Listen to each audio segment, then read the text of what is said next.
Hello, my name is Ashley Scher. I'm the founder and CEO of ShareLove.Fund. And now we're going to talk about teaching methodology, but in terms of elementary schoolers. So in elementary school, there are a bunch of different ways we can think about teaching methodology, but we'll start with the English language arts. So with English language arts at the preschool age, we're teaching children how to contribute to a group activity. We can use partner poses. Partner poses help the language arts because it's a way for children to have to communicate with one another.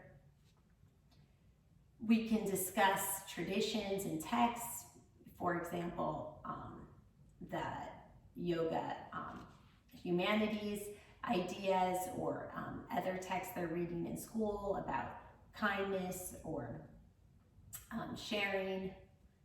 And we can also do story writing in elementary school, and it can be an individual story or it could be a collaborative story. What's fun, whether it's written or oral with the yoga movement, is fun. Like one person says a line like, I invited the bear to and then I stop. And then the next kid has to make something up, to a picnic.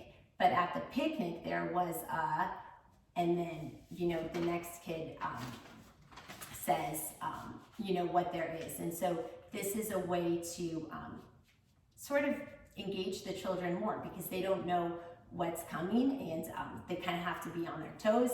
They could be called on or whatnot, and so this helps teach language arts in a dynamic environment, but you can also do it through movement, acting it out. At the picnic there was a car, and everybody drives the car, or so forth. Another thing is it's really nice to expose children in elementary school to different ideas and perspectives. So through presenting a story to the class or having different students in the class contribute to a story, that's a way to provide different perspectives.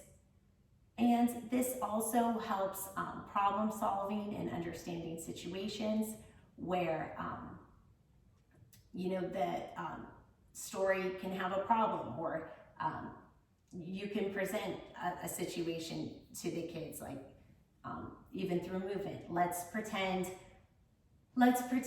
our foot is stuck in tar because we are a dinosaur and our foot is stuck.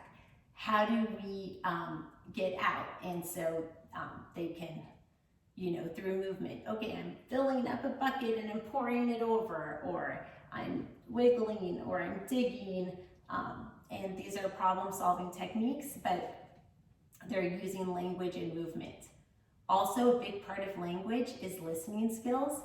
And so by listening to the other students in elementary school, they're practicing being a good listener.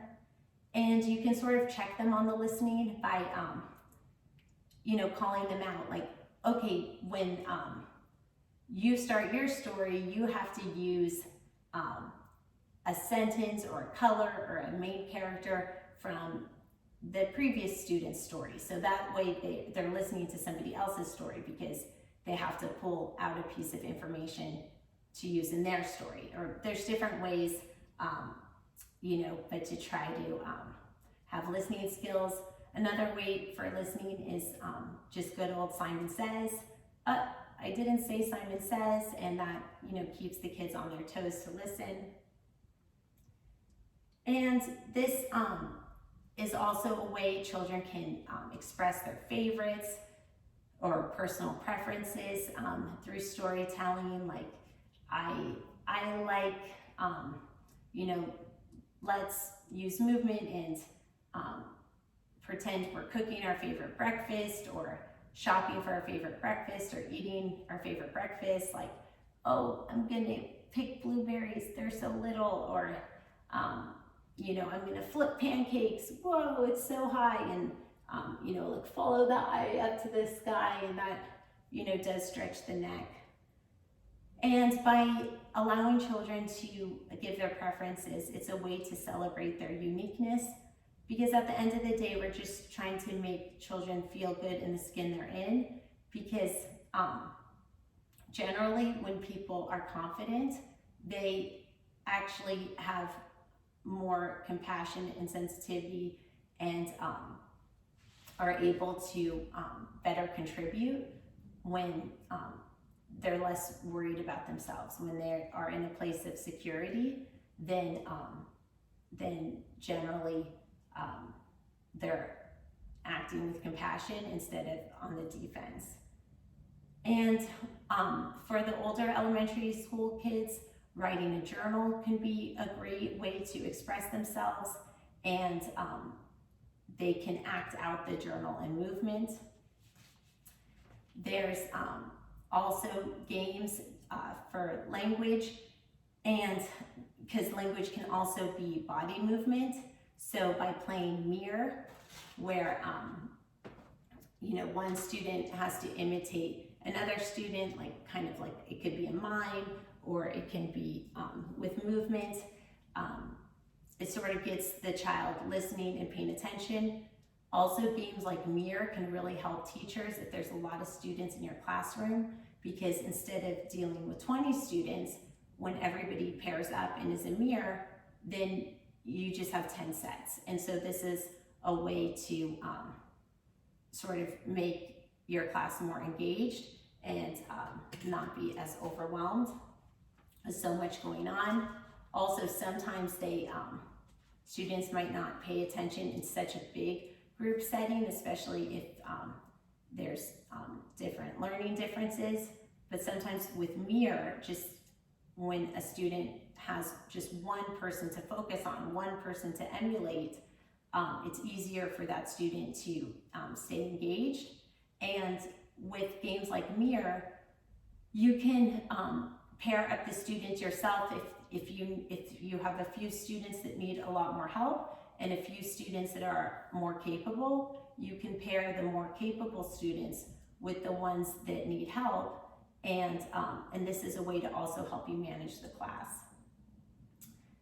Mimicking teaches students about their own body awareness, but also how to be sensitive to others.